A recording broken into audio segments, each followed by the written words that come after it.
introduction of a video presentation from Professor Li Aiqun.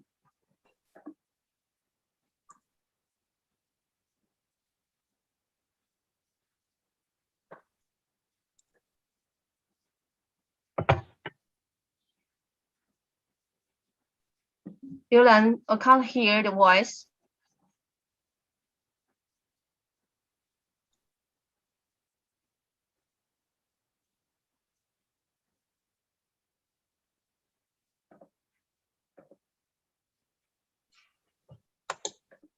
Dear students, distinguished guests, dear professors, dear students, hello everyone. I'm Aiqun Li from Beijing University of Civil Engineering and Architecture. Here, on behalf of the organizers, I'm honored to warmly welcome you to the 2021 Summer School, jointly organized by BUCEA, ISPRS TC3, and ISPRS SC. Our BUCEA has a history of 115 years. It is jointly built by Beijing Municipality and the Ministry of Housing and Urban-Rural Development of China. It is the only architecture university in Beijing region and rated as one of the 5 leading universities of Beijing Municipality. We have programs covering undergraduate, master, doctoral, and postdoctoral education and study, and international programs for overseas students. We have extended measures related to civil engineering and architecture, and lead the fields in architectural design, heritage protection, engineering structure, and ground engineering, Sifangye City, modern urban survey and mapping, and urban renovation, aiming to promote the multicultural, multidisciplinary, and multi-level communication among students and young technicians from different countries and regions. BUCEA organizes International Summer School every year. This 2021 Summer School focus on smart city. We invite high-level lectures on innovative, practical, and methodological knowledge, and skills on smart construction, management, and sustainable development plan of cities.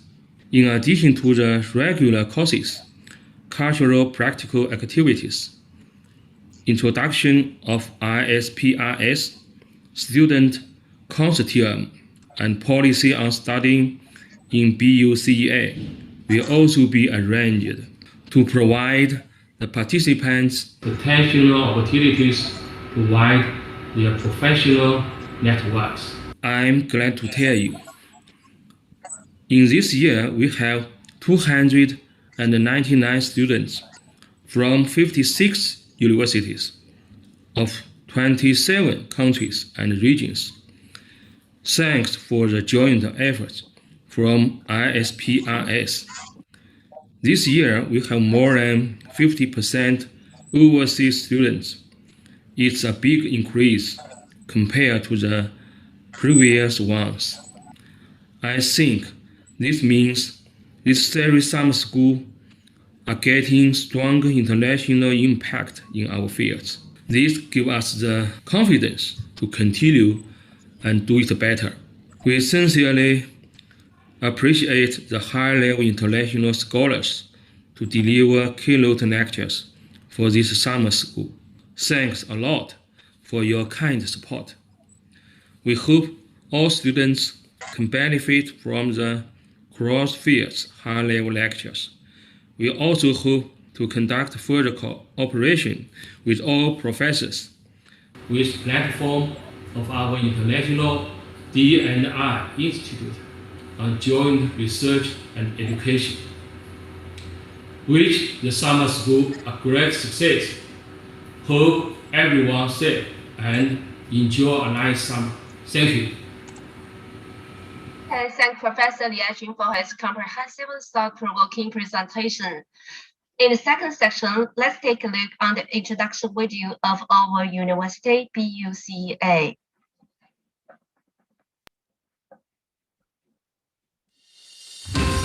Beijing, as China's capital, bears witness to thousands of years' history and vicissitudes, yet thrives as a cosmopolitan city, fostering the interaction between the East and the West. As the one and only architectural university in Beijing, the Beijing University of Civil Engineering and Architecture, BUCEA, was formerly known as Capital Primary Industrial School, established by the Qing Dynasty government in 1907. Jointly sponsored by the People's Government of Beijing Municipality and the Ministry of Housing and Urban-Rural Development of China, BUCEA is home to over 70,000 outstanding alumni. As a multi-campus university, BUCEA now has two campuses, Xicheng and Daxing. With over 1,100 faculty and staff and more than 11,000 enrolled students, BUCEA offers 39 undergraduate programs, 14 master's degree programs, and 2 doctoral degree programs. BUCEA has 10 schools, with faculties in architecture, civil engineering, environment, surveying and mapping, electrics, mechanics, management, law and science, etc. Through the pursuit of high-quality development and research excellence, BUCEA now boasts 26 ministerial and provincial-level laboratories, 13 teaching bases above the ministerial and provincial level, and the Beijing Advanced Innovation Center for Future Urban Design, displaying its distinctive strengths in such featured specialties as architectural heritage protection, urban planning and architectural design, urban transport infrastructure and underground engineering, smart city, modern urban surveying and mapping, solid waste recycling technology, green building and energy-saving technology, smart construction and smart city, etc. To better serve China's national strategy and Beijing's function as center for international exchanges, BUCEA have set up the Belt and Road International Urban Innovation Center and 7 international innovation cooperation platforms. Working in partnership with 97 universities and research institutions across 43 countries and regions for pragmatic academic exchanges and joint research. The university has proposed the initiative of establishing the Broyek Belt and Road Architectural University International Consortium, committed to building it into a world-famous, specialized international university alliance. Nearly 1,000 Chinese and international students have benefited from Sino-Foreign cooperatively running programs and programs for international students. Under the leadership of the university administration, BUCEA is dedicated to the mission of cultivating talents with morals and the positioning of a top-notch featured university, seeking to serve the capital's drive to become a major world center for science and innovation, and building itself into a top-notch, inclusive and innovative university in China with worldwide recognition and great emphasis on architectural education.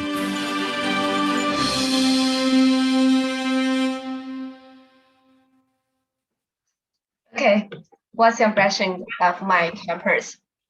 I will give a detailed explanation of the study for master's program on the last day.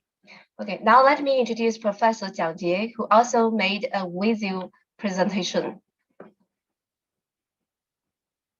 Distinguished guests, dear professors, dear students, good morning, good afternoon, and good evening.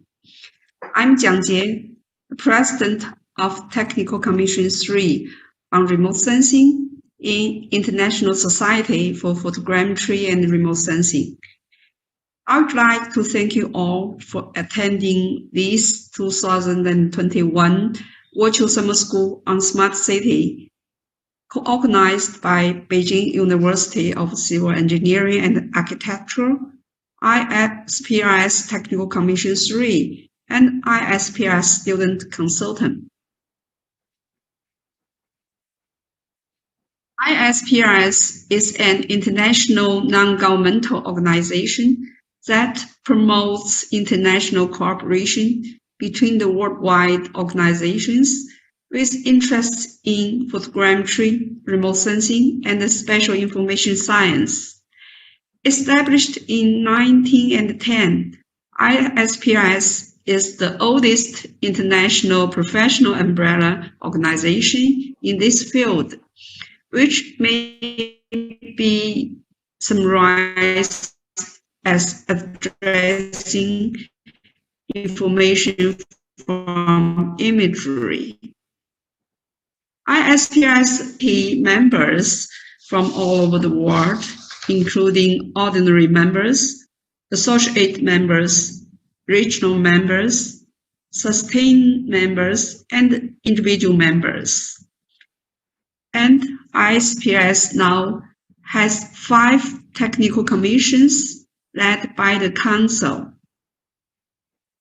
And each technical commission has specific title, including sensor systems, photogrammetry, remote sensing, spatial information science, and education and outreach. This is the member in this term, the council member in this term, and this is technical commission president in this term. And we have also some committees. International Student Consultant is one of them. For Technical Commission 3, we mainly focus on scientific research, technology development, and application on remote sensing. We have 16 working groups on the hottest topics of this field, and we have more than 50 officers working as working group chair, co-chair, and secretary, and they come from 19 countries or regions, and various activities are organized by the working groups and the commission every year. Summer school is one of the activities. And next year in June, ISPRS is going to organize the 24th ISPRS Congress. It will be held in Nice, France. You are welcome to attend this Congress. And for this summer school, aims to promote the multicultural, multidiscipline, and multi-level communications among students and young professionals from different countries and regions. I'm very glad to invite Professor Oh-Han Alton, honorary member of ISPRS, and Professor C.C. Zaltanova, President of ISPRS Technical Commission 4, to give lectures in the first day.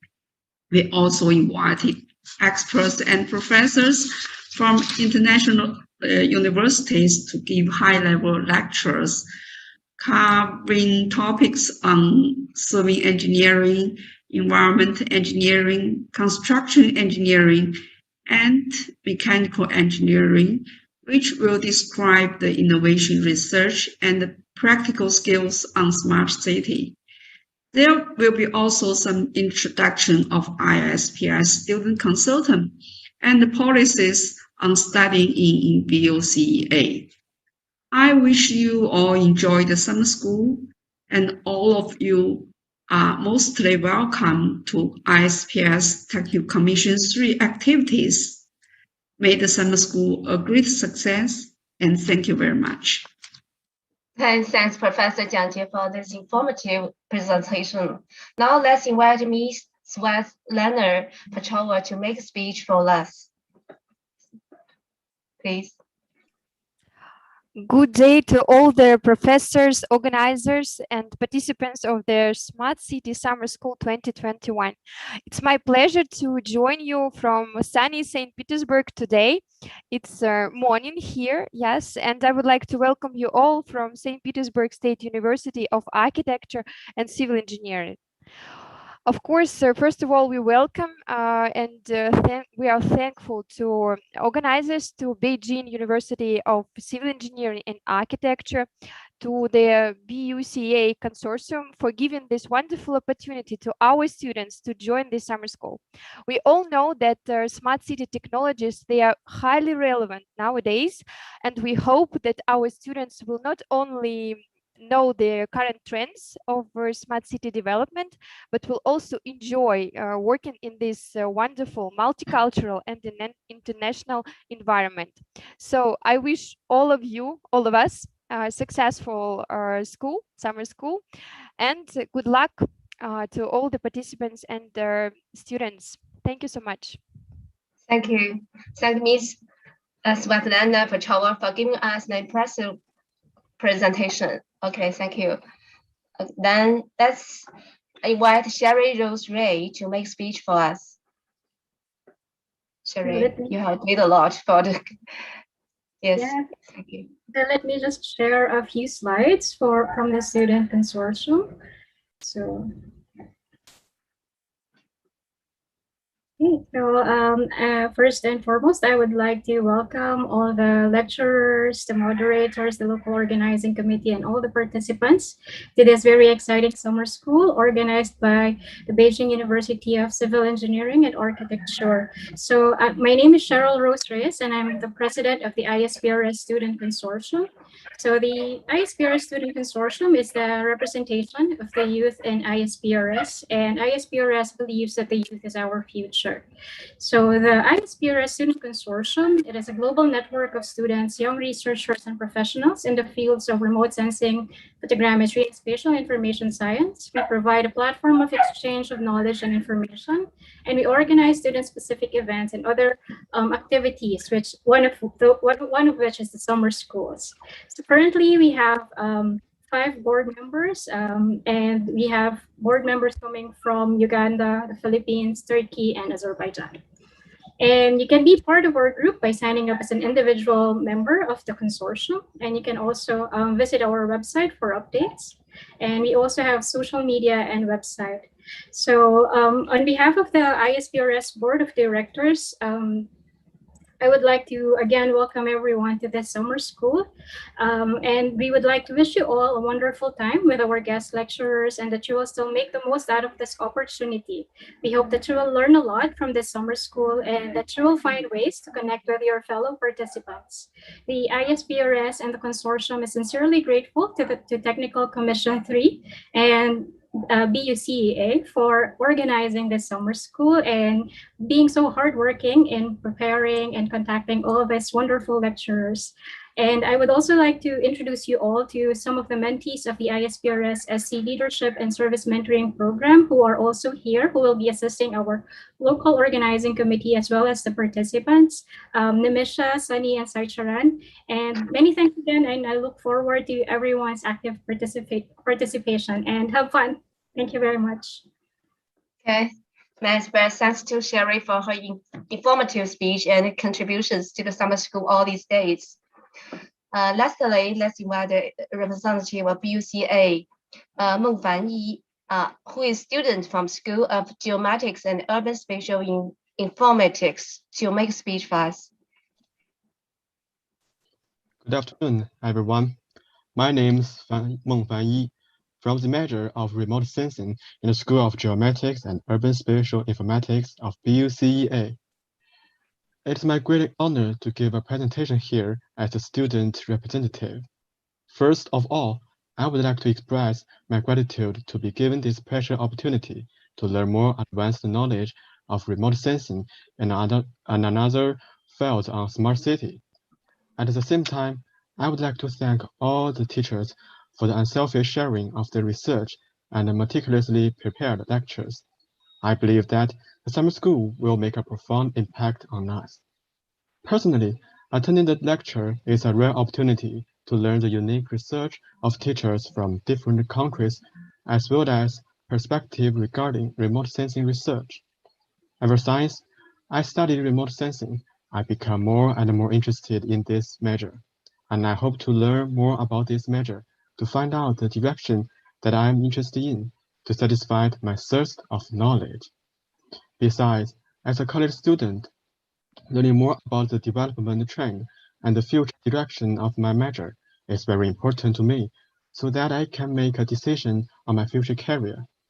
On the other hand, as a Chinese student, studying from teachers from all over the world in English is a good opportunity to practice my skills of English oral expression. Meanwhile, as a volunteer, helping teacher with class management can also improve my communicating skills and enrich my work experience. I believe that under the guidance of famous teachers from all over the world, students can learn what they want and find the answers they look for. At the same time, I also wish you succeed in studying in this summer school and harvest your own happiness. Thank you for your listening. Okay, thank Fan Yi for his wonderful speech. Thank you all for your participations for the 2021 WuChiU Summer School. I hope you have a wonderful and fulfilled time this week of learning. Now the opening ceremony is quite efficient and is closed. Let's move to our lecture schedule. And before the first lecture from Professor Orhan Atlan, I will give a brief introduction to him. So we have 3 minutes for Orhan to prepare everything. Okay. Professor Orhan Altan studied at the Faculty of Civil Engineering at Istanbul Technical University almost 55 years ago. He has published over 200 scientific papers and edited more than 20 international books.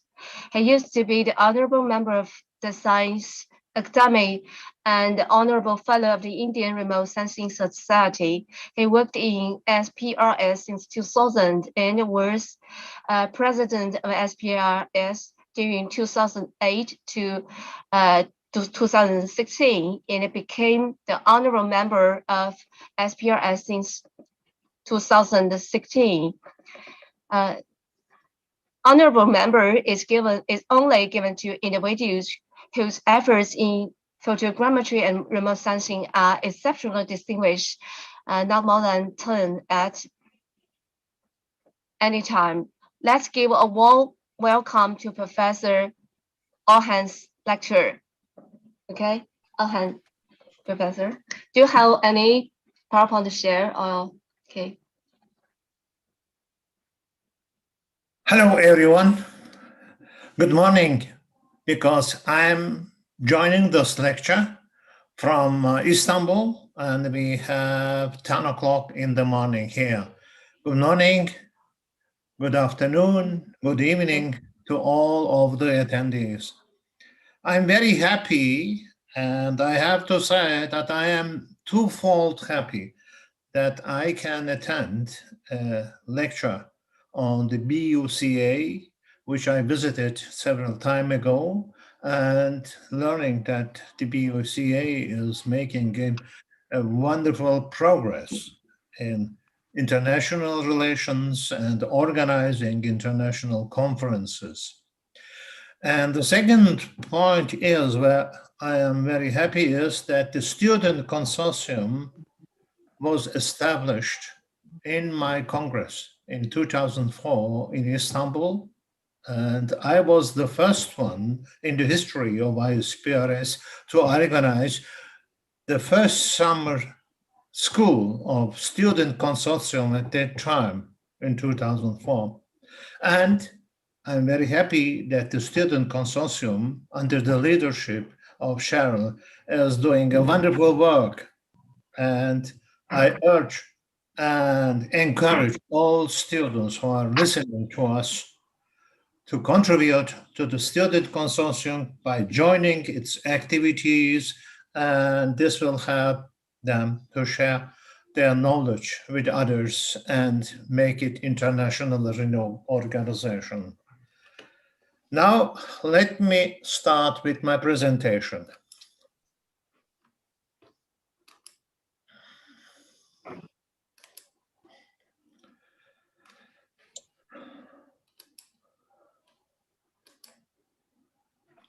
Okay. Anyhow, this is the title, as you have seen on the program, Disaster Risk Management via Remote Sensing and Other Supporting Techniques from operational point of view. I think you have heard a very devastating disaster in a very important country in Europe. And I want to start, I have rescheduled my presentation to start with this devastating disaster in Germany, the recent floods in Germany, which caused several billion euros damage. And also a very important one is that it is causing more than 200 deaths in Belgium and also in Germany. And still there are some missing persons under the debris of this flood. And this is the second one of the slides. As you can see, the amount of the landslides caused by the flood, and this is a very, very important disaster in the history of Germany. But this is not the first one which we have seen in the history of the disasters. But why it is happening? I show this slide in every organization's conference, seminars, and I urge everybody to attend and take attention to this slide. The Earth system is a system of smaller systems encapsulated in each other. And these are the motorcycle, this is the ecosystem cycle, these are the many cycles inside of it. We, the human beings, we are destroying by our interactions to the cycles, and we are changing it. We are changing these cycles by our building cities, by our transportation routes. We are changing the agricultural patterns. We are changing the vegetation patterns. We are changing the forest parts of all the different parts of the world. And by the sea ice melt, we are having also sea level rise, which is a very big problem in the future. Now, let me begin why this has been. Beijing was an important city in my career. I've been elected as the president of ISPRS in Beijing in 2008. When I finished to organize all commissions and technical commissions and related activities, then on September 4th, I was reading at that time, it was printed newspapers. Not all of them were on. I read in September a news telling me that there is snow in Kenya. I couldn't believe it. That snow in Kenya, Then I Googled. Then I saw there was really snow in Kenya. And you see here people enjoying in Kenya, and that they saw for the first time in their life snow coming down from the sky. This is not for enjoyment. This is something which should make us a big alert for the future. And then Germany, on here, a commuter train is stuck in floods on a very flat terrain. On a very flat terrain, because like the disaster which I showed you in my previous slides, there was a flash rain coming very short time at a high density. But in the meantime, we are having intense and longer droughts in many parts. At that time, this was in 2006, in many parts of the world. And this is from my country, from my city, Istanbul, where in half an hour, the amount of water, the amount of rain of 1 month came in half an hour.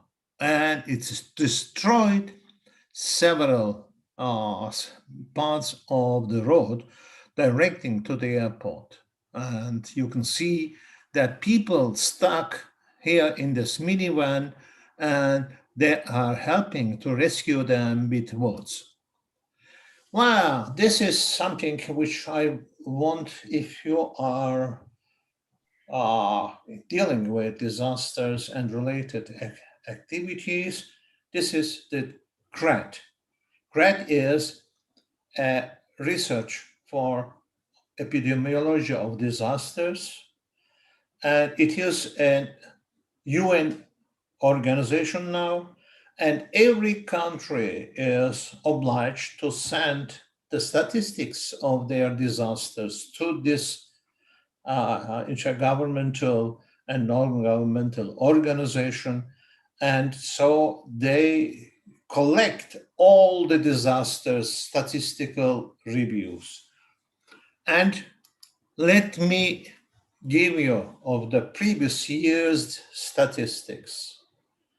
This has been published almost 2 months before from GRAD. It says that we do have almost 400 very high impact disasters, almost 15,000 people that, and almost 100 million people are affected, and we have 170 billion US dollar economic damage. And this is one of them. And in 2020, we do have 400 natural disasters, killing 15,000 people, and once more, almost 100 million people affected and 170 million cost. This year is not a big one, but it has, if we have to consider this in such a way that there was not a very big disasters like we do have in 2004, the Indian Ocean tsunami or the Haiti earthquake, which caused more than 200,000 deaths, or the droughts in India in 2015-16. But the change was that we do have more storms in this previous year. And according to the GRAD, UK was affected by the heat wave. highly, then followed by the France and India.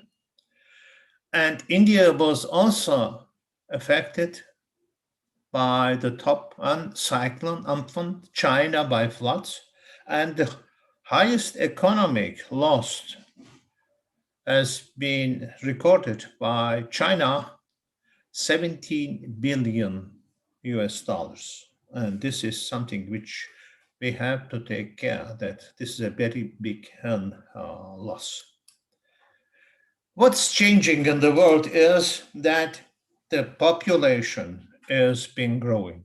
This population is been growing. If you look, the mid of the last century, we had it already 2.5 billion people. And the start of this millennium, we had 6 billion people. But if the projected middle line is right, then we are going almost 9 billion people in the mid of this century. And a very important one is that the urban population in this has been increased tenfold. This means that from the rural, we do have a transition from rural to urban centers. And this is the vulnerability of the disaster happenings has been also increasing.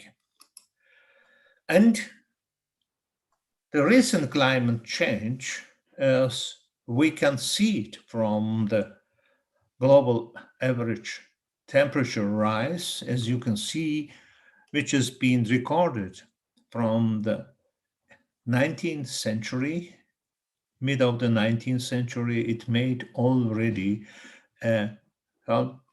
you can see this curve come rising about, and the global sea level rise almost in 150 years, 50 centimeters, 50 centimeters. And the northern hemisphere snow cover has been diminishing. We are losing this northern hemisphere, the snow. This is a very important problem for some parts, especially for the Himalayan regions, which in northern India, which the fresh water is coming from the glaciers over Himalayan region. And this is what we are observing, that in the 20th century, there are widespread mass loss, which contributed to the sea level rise, and therefore causing the decline of mountain glaciers, reduced water availability in many countries. And there are some effects which we are going to see and to observe, that in the Arctic, we do have ice sheet loss, and the ecosystem is going there. In sub-Saharan water stress, droughts, and we will have less crops on small islands like the Micronesian islands, etc. The coastal erosion will have, and many Asian megadeltas will be flooded from the sea and rivers. Especially some ecosystems is going to be very vulnerable. The coral reefs, marine shell organism, and you may have seen from different TV shows, etc., that the very important shell organism in Australia, barrier reef, etc., they are going to protect it from the sea level rise. tundras, boreal forests, mountain, and also where I live, the Mediterranean regions, they are highly vulnerable. And we are in these days experiencing the high temperatures of more than 35, 36 in Istanbul, which is a very unusual one. And many species, which is very important, and are going to disappear in the future. And therefore, The Guardian, one of the newspapers, which is very well known for its independent critics to all parts of what's happening in the world, not only in the UK, in many parts. Climate change, they say, is a fact which could not be left to the politicians. As climate change is a fact which could not be changed to the politicians, we can say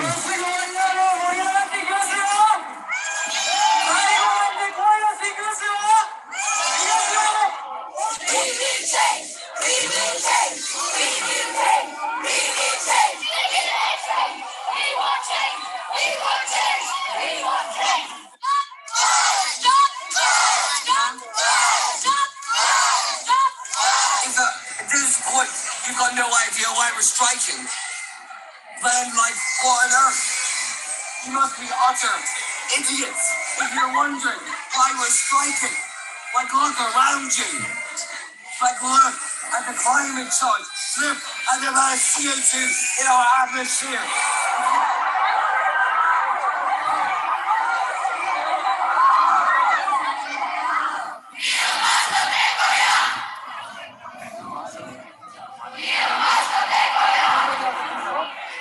We are in Geneva, Italy, protesting against climate change because politicians today are not willing to do enough about it.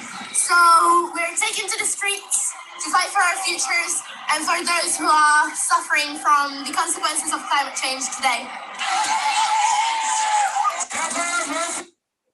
Now, once more, with this video, I don't want to encourage you, go to the street and protest your government, but take it very seriously and learn the effects of the climate change by your profession and look for the means how you can say influence your governments, your decision makers to look after the system of systems, not to destroy this system. It is very important. And the planet Earth is a dynamic system. If we are changing this by our forces, the Earth system responds us, and we see these impacts in our daily life. And as the statistics always prove it, that 40% of our climate system is being direct effect by the greenhouse gases and aerosols, and 60% of them are increasing the concentrations of water vapor and temperature rise. And what can we do? We have to look to this sick planet. Planet is ill. Our home planet is ill. And we have to take care like a physician of our planet. And what our geomatics discipline can do it, let me explain you in different slides. By our sciences of geomatics, we can measure and monitor the continental drifts and plate tectonics, understand the impact on natural hazards, earthquakes, and volcanoes. We can capture the dynamics of the Earth's ozone layer and understand its effect on the UV radiation, which is very important for the human health, the UV radiation, and coming to the ozone hole. We can, which is very important, we can capture and document the global ocean circulation, and we can see its role on the Earth's water and climate and understanding. Also, we can look how El Nino or La Nina is changing the world water. And we can document the global land cover change, and also in regional scales, and how the natural and human influences change this.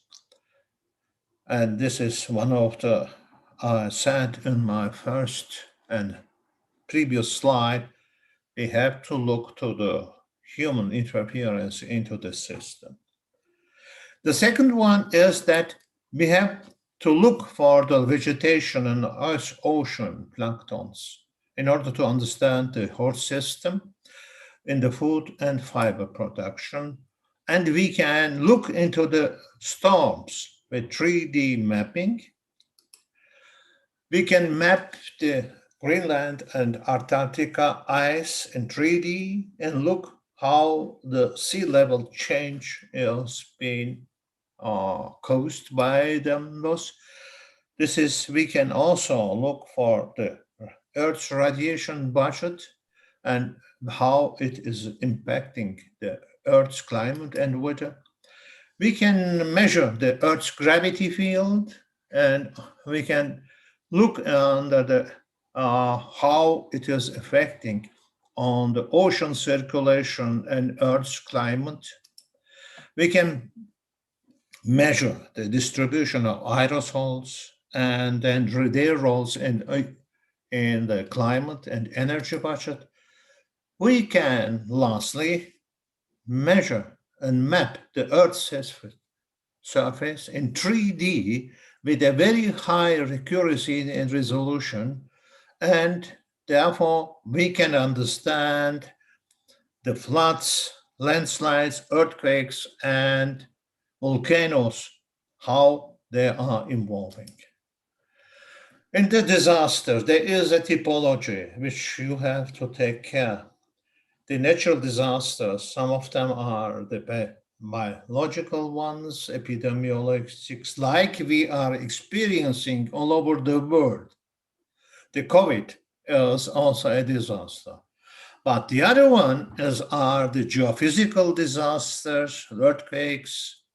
Climatological ones are droughts, extreme temperatures with fires, hydrological disasters, floods, wealth, mass movements, and meteorological ones are the storms. This is the very important division of different disasters by the GRED, which I showed you in the previous slides. The natural events, they are very high impact on the weather. Hydrometeorological disasters are floods, wave surges, storms, droughts, and geophysical disasters, as I said and they are rising. The disasters are rising, especially in the recent years, the hydrometeorological disasters. Disasters need information. During the disasters, teams in charge of assistance, they need accurate maps, estimating of the match, and various thematic maps. People, rescue teams, they are, let's say, helpless without any accurate information. And we have seen in the Germany floods that the communication still in a very highly industrial country is very important, can be interrupted, and it was interrupted. And this should be considered as an important for the item for the disaster risk reduction, communication, radio sciences.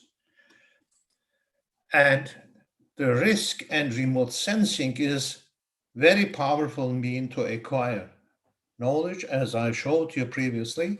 The current resolution gives us a very fine details. We have a time intervention and we can relate it to the local problems and the response, but this should the disaster rapid mapping should be as available as soon as possible, and sometimes should not exceed 10 or 12 hours after the disaster. And what we can contribute by our geodata, we can look through the pre-event on the prevention and planning and mitigation. We can, during the disaster time, we have to do it with our data, and the post-event is that by rebuilding and reestablishing these destroyed parts of the world, we have to give them accurate information about the possible events. And this is the radio science, as I said here, is very important. And therefore, we in our community of remote sensing, we are also looking for close cooperation with URSI, Union of Radio Sciences. They are also very much related with disasters, and also we do have in our community of disaster risk reduction of the International Sciences Council Committee, we do have URSI members there. And the radio communication, which I put as the first point of which should be connected by disasters, to have the most important part display where the floods, where the disaster has happened, in which area. If we don't have the radio communication, we have to think about it, and we touch in the darkness.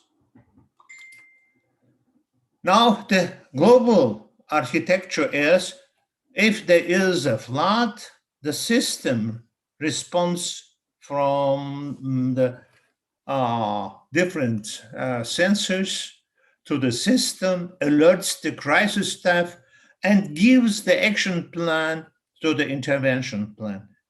And as you see here, the intervention plan is very important by these communication channels. And there are several of them which are the activating. And this is what we are doing in our world, having a charter. Charter is a community, what we are triggering after a disaster in order to give to international disasters and also national disaster agencies last contingency. The main goal of the charter is communicate with, give and relevant information to the space agencies and take into effect of the ionosphere and of the different ones. And therefore, they built in Europe a reference frame for critical infrastructure protection. And this is a very, very important one, which also ensure to Sentinel is helping. And this is some of the disasters which happened in the last years, which is being triggered by the charter. This is the Delhi, the Japan earthquake in 2000. I have chosen some examples here. And the status is the once more, I'm wanting to communicate and coordinate it. This is very important. And this is the Katrina, where they are communicating with each other. And therefore, the autonomous systems are very important so that they can give you, by thermal cameras, by electromagnetic detections, high resolution cameras, etc., the grounds response in different scales. And risk management requires a very sophisticated contribution. And this is, for this very sophisticated response, they need our help. They need the geomatics help. And without any help from our sciences, the disaster risk management is not efficient. And this is being done first by the geographical information systems. We produce these. We produce different topographic maps. We by our global network of system of systems, we are giving them the positions, we give them the weather data, the space weather data, we give them the interpreted data, and many things what they want to us, maybe the socioeconomic data, several others. And we are from our on the board, on the shelf sensors, satellites, we are acquiring the data, they are processed and given to the decision makers, and then the most important part is coming, the broadcasting, the communication.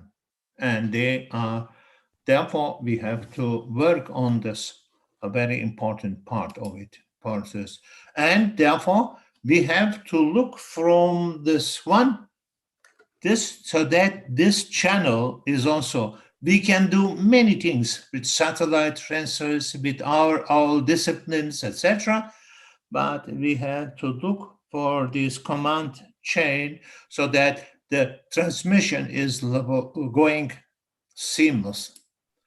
And this is the backbone of disaster mapping.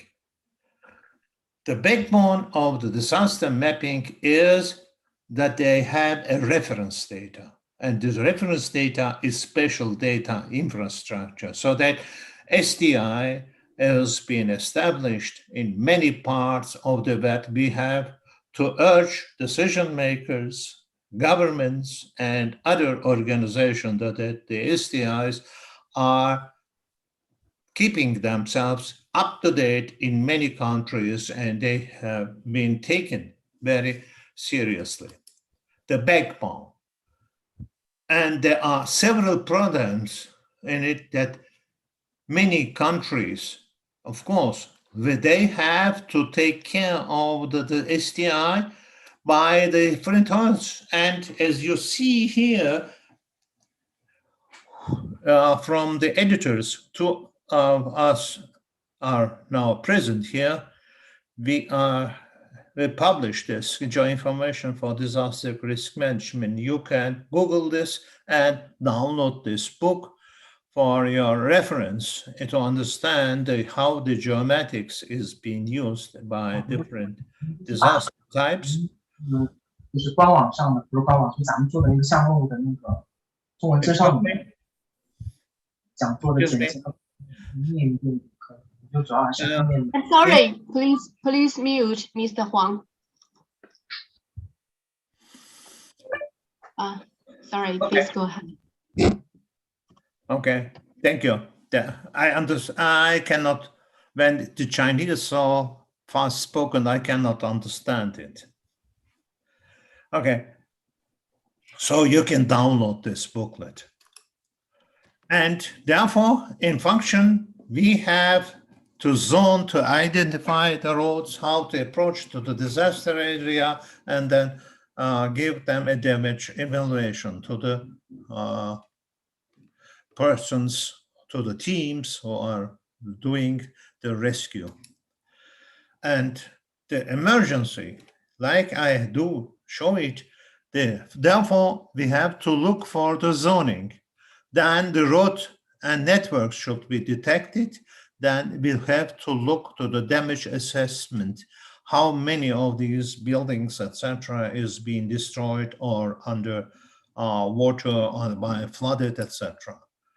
And this is an example so that the STI, the reference match, during the disaster, we captured a map, then we look to the result, and you by these red lines, you can see the changes under the roads and different buildings which has been destroyed. This is an earthquake in 2003 in Algiers. And then you can look for the camps where you can locate them, you can locate the destruction of the roads, etc., and you can go into the fields where there is a landslide.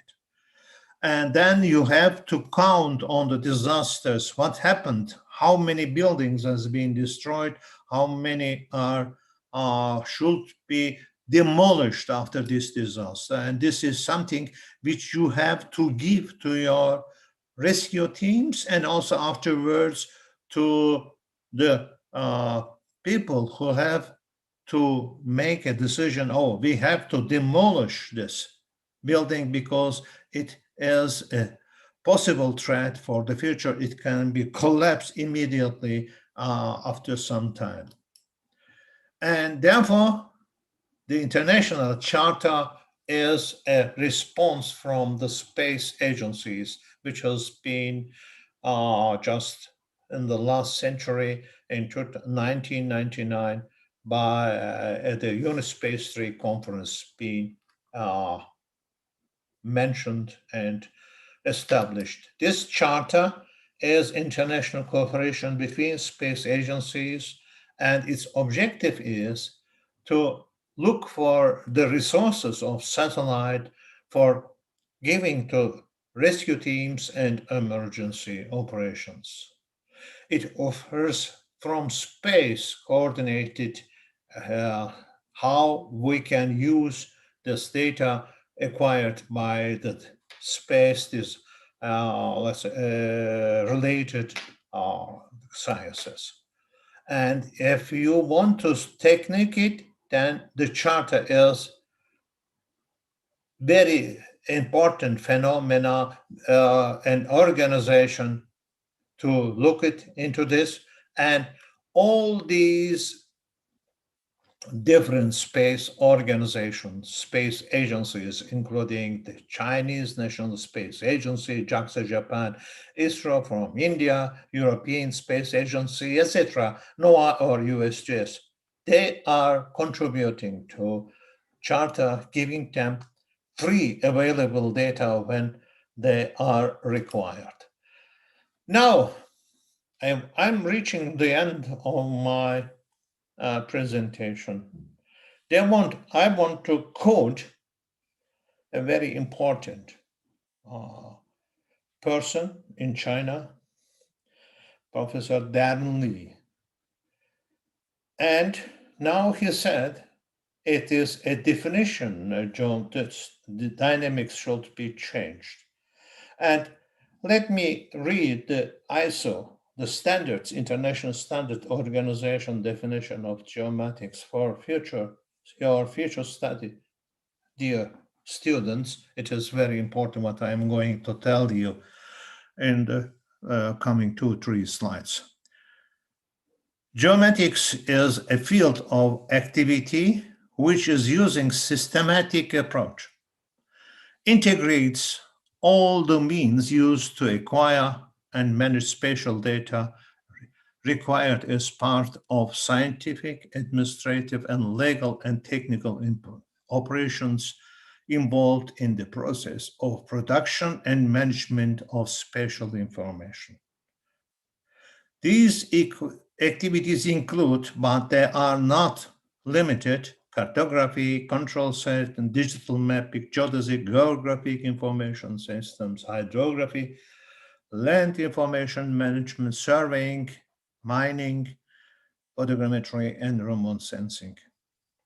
Geomatics is the modern scientific term referring to the integrated approach of measurement, analysis, management, and display of the spatial data. And now,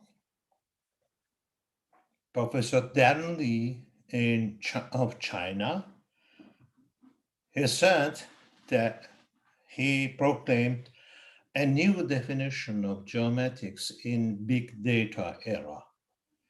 Geomatics in big data era is a multiple discipline science and technology which is using a systematic approach, integrate all the means for spatio-temporal data acquisition, information extraction, network management, knowledge, discovering spatial sensing, cognition, as well as the intelligent location-based services of any physical objects and human activities around the Earth and its environment. And I urge you all students, please take this new definition very, very on your heart. This is a very important, very modern definition of geomatics. Now, we are changing the world by our activities. How the global Earth system is being changing. And we have to look at our consequences when we are changing the Earth. And what are the primary forces acting on the Earth system, which we are not.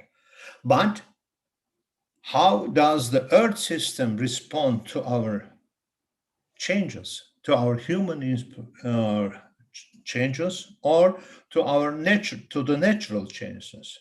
And how these changes in the Earth system is very important for the human civilization, and how well can we predict the future changes in our Earth system. All these has one solution. We observe the Earth from above as a system. Therefore, we observe the Earth from space. And therefore, a technological society has two choices. First, it can wait until catastrophic failures expose systematic deficiencies, distortion, and self-deceptions. But secondly, a culture can provide social checks, balances to correct the systematic distortion before a catastrophic failure happens. Therefore, we have to look which one we choose for the future. And I think that the second will be the choice for the future. Thank you for listening to me. Thank Professor Ahan for the excellent lectures. It's very informative. We have learned a lot. Okay. From your lecture about the vulnerabilities to climate changes, the monitoring, capturing, and documentation of the global changes, the need for accurate informatics, and you give us the paradigm for geodata, and give us the definition of geomatics and file questions and its solutions, also the future choices. It's quite informative and very interesting. And is there any questions from the students, since we have over 200 students online.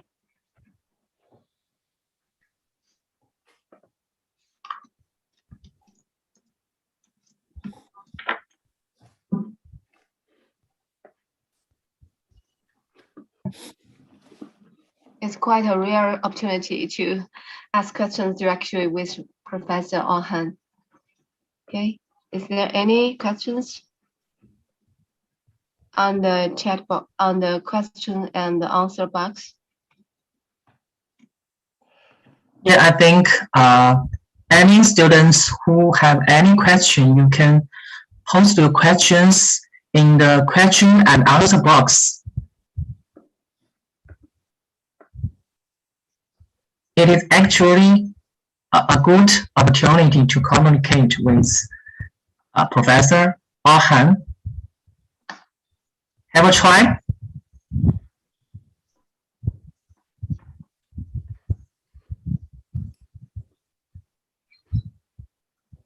Okay, there's one question here from Yasmin Mashmoud. Would you like to ask by yourself, or I read it for you?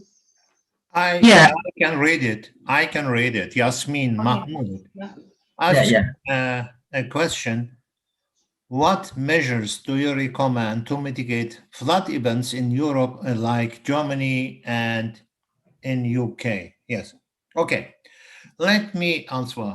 First of all, we have to look as geomatics people to look for an integrated system approach. As I said you in my geomatics definition, we have to look for the earth sciences people who are eligible for the droughts. They are eligible for water cycles, and what is the floods are causing is we have to look for meteorological data. And alert, we have to look for possible scenarios in our discipline. How many of this water, possible water coming from the rain, is going down from the slopes to the rivers to the natural data, etc., and causing floods when they pour too much in a very limited time. So that we have to look for scenarios for it, and therefore we have to have the spatial data, infrastructure data, and look for the scenarios. We have to be prepared with our scenarios to look for the endangered areas if something is being pouring from our, and this is a multi-sectoral, multi-dimensional. In fact, not only geomatics engineers are getting the basic data, and others are calculating from this basic data how the size. Okay, the second anonymous attendee. I would need to know, include creator, the meaning of big data. Oh my God. Okay. Actually, this question should be asked to my next presenter, Sisi Zlatanova. She's an expert on data and big data, but I can explain you in a very primitive way. Big data we are having in our daily life, we are acquiring from many sensors data. And this is not a megabyte, this is not a terabyte, this is not differently. We are pouring like waters coming from the sky, from the clouds. We are having raining all the data from every cloud, from every sensor. And this all together as the big data, and how to handle this big data is one of the most important items during the days. I think you're anonymous person. You ask me this question to the next speaker. Oh yeah, I know you, Akintoya Samuel Olumide.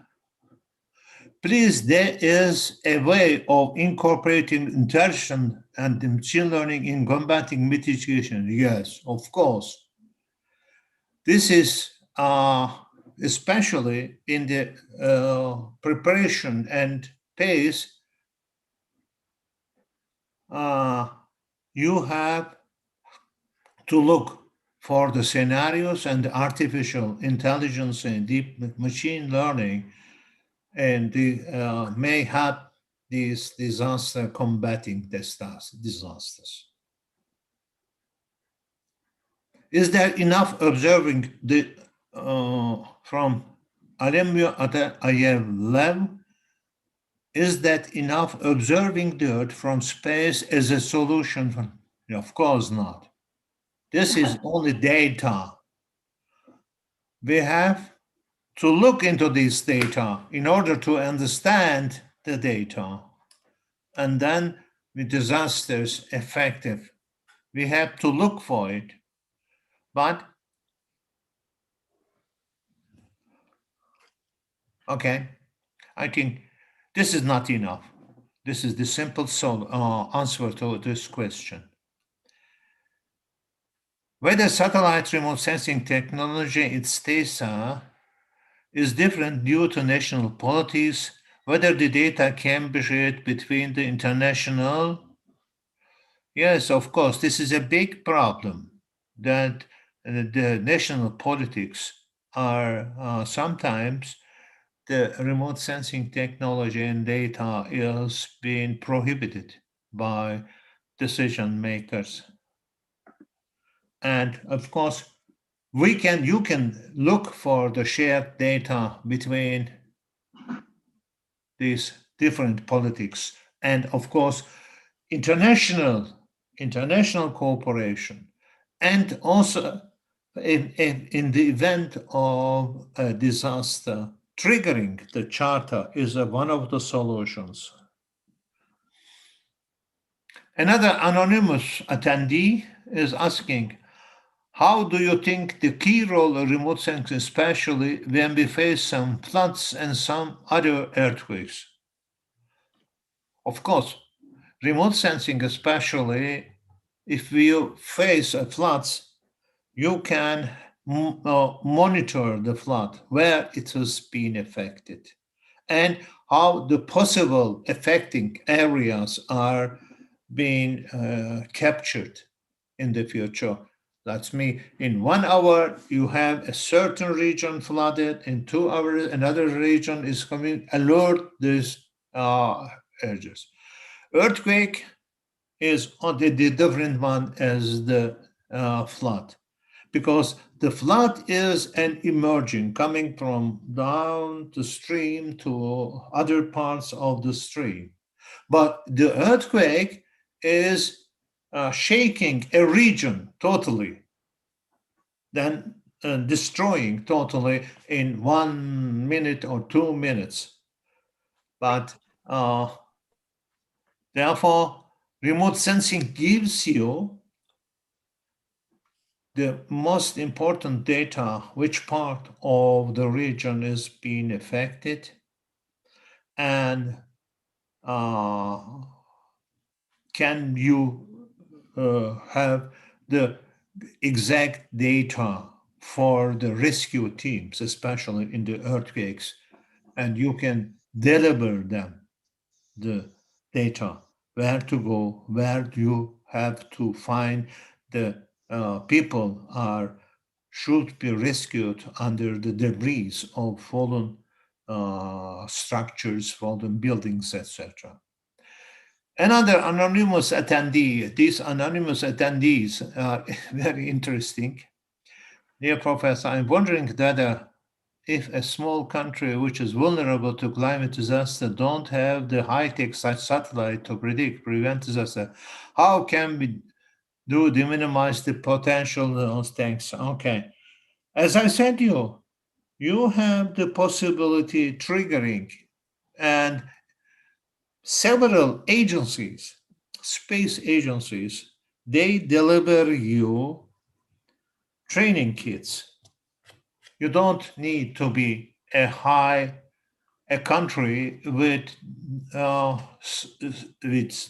no set, but you don't have any satellite, and you don't need to have a satellite for data, but you can look and go to the space agencies of your neighboring countries or international organizations and learn from them how to contribute to your countries preventing the disasters.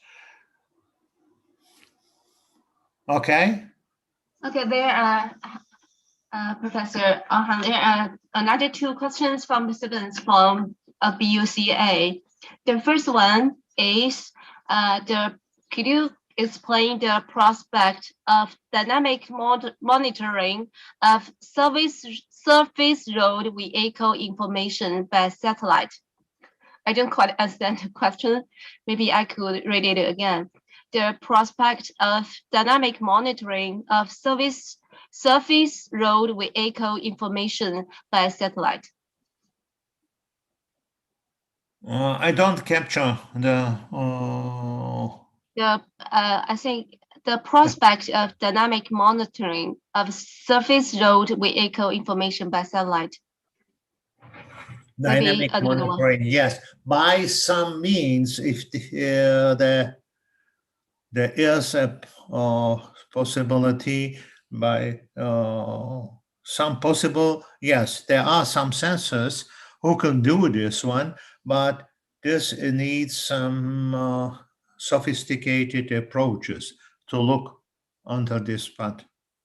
But if I could speak with this one, I will give him or her a much detailed answer on it. Okay. Yes. The final one, the last question, due to time, can surveying and mapping major help manage the disaster that has formed? In what way? Can surveying and mapping major help manage the disaster that has formed? In what way? Giving the decision makers, the rescue teams, exact timely data.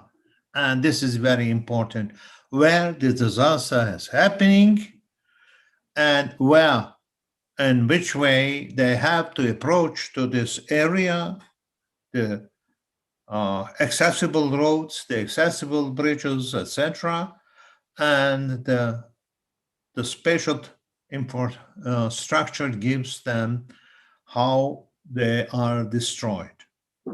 Yeah. Okay, thank you, Professor Ahn, for the perfect and wonderful lectures and answer so many questions and give us many thought-provoking for future study.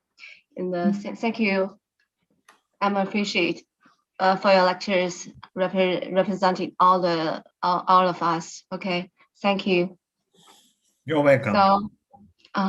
So we will take a 2 minutes break before the next lecture. Okay. We will start at 4 o'clock, the next lecture. Okay.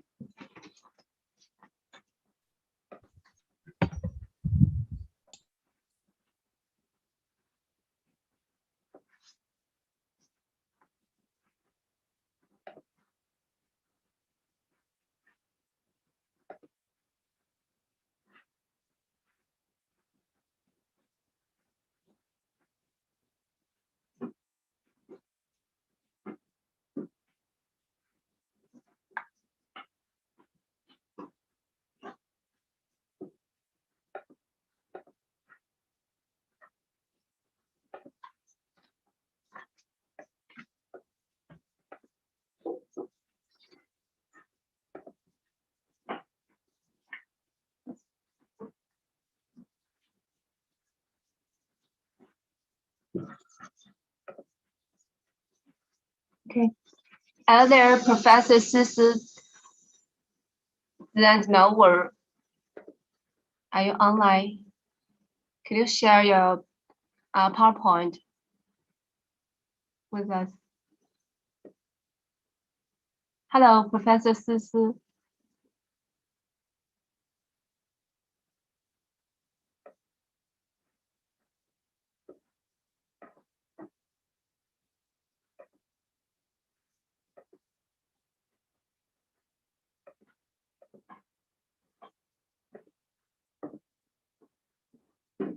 Hello, Professor Sisi.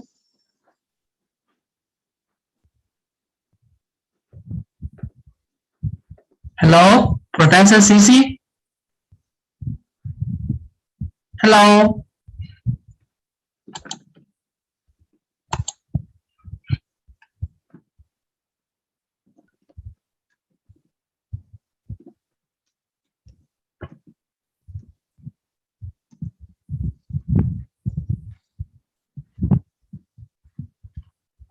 Is there any other way to get contact with Professor Sisi?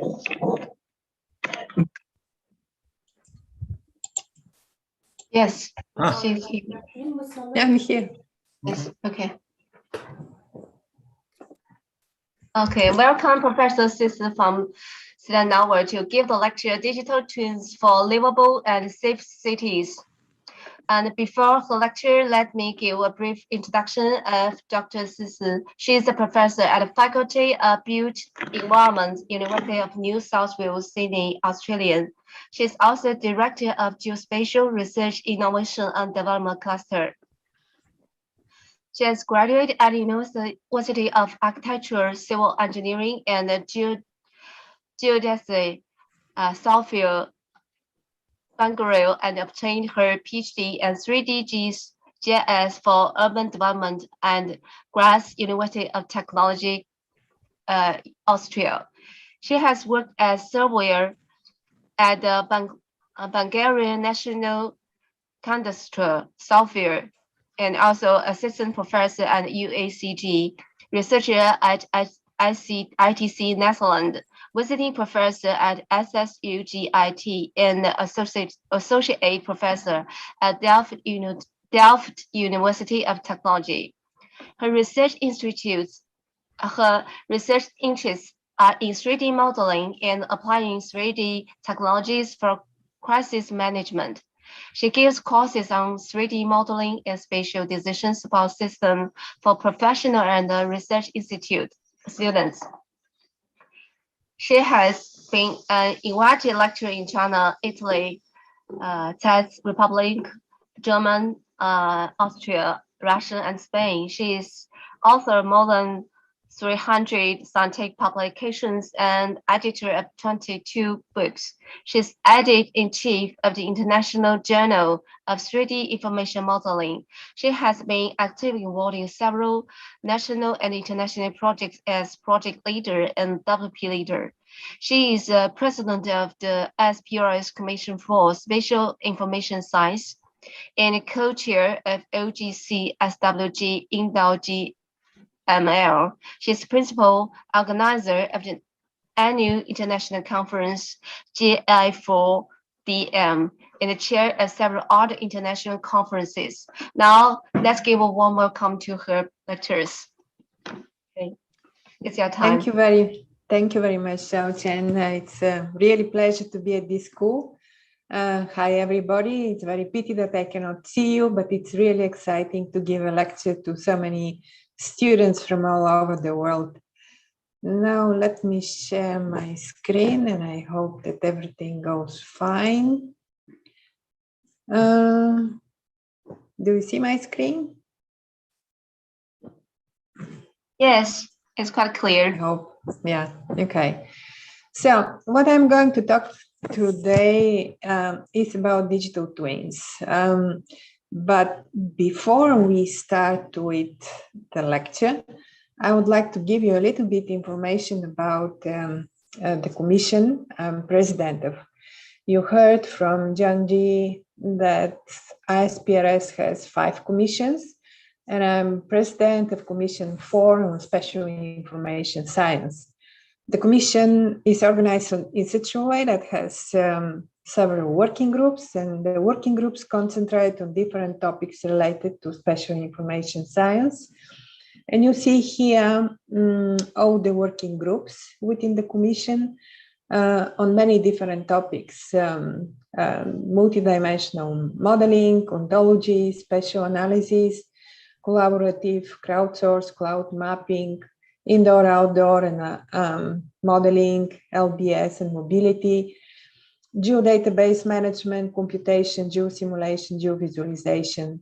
And there is one intercommission working group, Commission 4 and Commission 3, which is on updating, verification, and interoperability.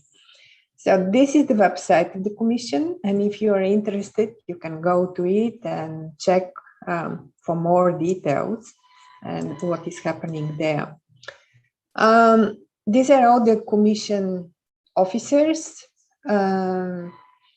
Many these with within the yellow square, these are the chairs of the working groups. And what you see also here are the co-chairs and the secretary of the working group. So you see something about 50 people from all over the world, and it's really all over the world. We have representatives from Europe, quite a lot, from China, Australia, several from Africa and North America. We don't have that many from Latin America. So if somebody of you is from this part of the world, want to be involved, is welcome. The Commission is considering all the aspects that are related to modeling of the real world. And this is exactly how to represent the reality through different type of models, and use these models after that for applying them for different applications. And here I can make link to the big data. Actually, all these different representations in nowadays are getting more diverse. There is a really large variety of models. All these data are coming even real time. Also, the amount of data is much bigger.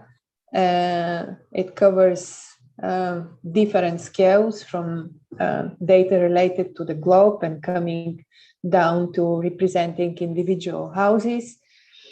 And they're becoming more and more complex. So all these data, when we have to deal with them, this is really the big data. And we have to deal with them for different type of applications. And depending on the application, we have to integrate different sets of available data to be able to serve the application. Okay, now let's go to our lecture. It is about digital twins. And this is a relatively new term. It started a decade ago from manufacturing. And it is exactly what it says, digital twin of the reality. And this digital twin of the reality can be about everything. Can be about people or human body, can be about manufacturing, could be about some operations in some processes and management, could be about transport, health, but finally it could be also about geospatial data. And specifically about geospatial data, what does it mean to have a digital twin? So basically it means to be able to represent the real world in a digital form in such a way that you can simulate and predict all kinds of happenings. You can analyze what is happening in the digital environment, and after that try to reflect and help the real physical environment with the analysis and the prediction. And here I can give you two definitions of digital twin. So they're internationally recognized definitions. They're included in some standards.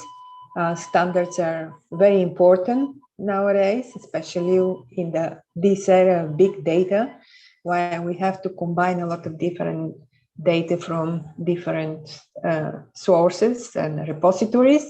So to be able to know what kind of data we have to agree on standards, how the data are represented, and also what kind of information comes together with the data. And according to these two different definitions, this is one of the standard organization, International Standard Organization, ISO, and this is another definition from another group, Electrical Community, International Electrical Community, which also have provided such a definition of digital twin. And you see they are quite similar. So this one says a digital model of particular physical element or process with data connections that enables convergence between the physical and virtual states. This definition is similar. So we have, in addition to the physical element, this could be also physical individuals as well as virtual entities, and again, interconnected, traditionally separated elements, and provide integrated view through the life cycle. So from this definition, it's very important to remember that we have a real world, we have a digital world, and we have to somehow provide a connection between these two. Without this connection, actually, we cannot establish a digital twin. We can have a virtual environment, but if this virtual environment is not updated, does not observe information from the virtual world, it stays a static environment and cannot present the real world. So the connection between the two is very important. And of course, because it's so complicated entity, it is digital twin is a combination of different technology. And all these different technology, you can read them here around. This is about smart production and previous services, operation and evolution, construction and management, interconnection and interaction. But here there is one component, modeling, operation and verification, that is very similar to what we are doing with spatial information. So when we are talking about spatial information, we are talking about modeling the real environment. We are talking about identification of individual features. We're talking about semantics. Semantics is actually the meaning of the objects. What do they represent? Whether it's a building, whether it's a road, whether it's a tree. So this is semantics. And after that, we have something about processing of all data that we collect. We create a model and we interact with this model in different way, either just via the mouse on the desktop, or we have augmented and virtual reality tools. And after that, we perform simulation. So if we consider this component here, so this is exactly the very important component that is related to the spatial information. And I must say, we are doing this process or these kind of activities with spatial information already for many years. For example, I participated in one preparation of one very important book on large-scale 3D data integration, 2000 to 2005. And if you look in the 2 chapters of this book, you see all these topics related to modeling of real world in 3 dimensions. We have something about representations and data structures. We have something about data storage, whether it's on a database management system or it's on the cloud. This is just a point of further clarification and specification. We have the interaction and visualization, ontology and semantic, data integration and interoperability. And here there is one very last interesting chapter. It was prepared by a group of researchers from Hong Kong University, where they are considering virtual geographic environments. And now, if you still remember the first picture that I showed to you, this is very similar. Look, we have geographic data. We have all kind of multidimensional representations. We have sensors, and we have the social space. So actually, this is the model of the reality. The sensors give us the possibility to get updated all this information and to understand what is happening in the virtual, in the physical world. And after that, we have also the social space, all the communication between the people, and all this related to the spatial information. So this actually becomes one kind of digital model. And here, when you look at this definition, what is virtual geographic environment? It's a virtual representation of natural world that enables a person to explore and interact in cyberspace with a vast amount of natural and cultural information gathered about physical and cultural environment.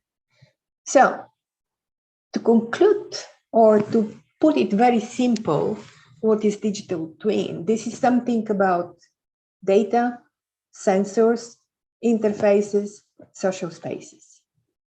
So what do we have now at the moment?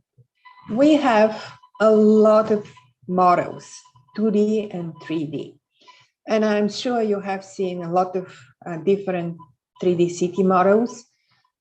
Here I have a collection of different type of representations, very simple one, just extruded boxes, a little bit more complicated one, where you have also the roofs of the buildings, even more complicated, where you have some additional details on the shell of the buildings, like windows and doors and more ornaments on the roofs. And we have something that is also indoor. And of course, this can be textured with real world images, and these representations are becoming very, very realistic. So remember these pictures. This is one way to create a digital model of the reality. We have also different representations, like what is called reality models or reality mesh, where we don't have individual objects like in the previous picture, but we have one continuous surface like this one here. And this continuous surface is textured with a high resolution images. And actually, when you look at these two images, you don't recognize, you cannot say whether this is something coming from a picture or coming from a model. And actually, it's coming from a model, but this model is textured with high resolution ground images, and you get these very beautiful representations. Okay, so this is another way of representing something of real world. If we go to underground infrastructures, then we have pipes and cables and all kind of underground infrastructure. In a way, we are also trying somehow to represent it in a way that we can put it in a digital environment. So here I have some different representations of pipes and cables. Some of them are connected with above ground information, some of them are not. This kind of information normally is kept separately from this information which is above ground. And I'll come to this point in a minute. When we are trying to create a digital model, actually, we try to bring everything together. In addition to the underground features, we have also geology and geotechnical formations. And here we are coming again with all kinds of different representations. You see here we have something represented as surfaces, and on this picture we have something that is quite solid. It looks like a Lego with small pieces called voxels.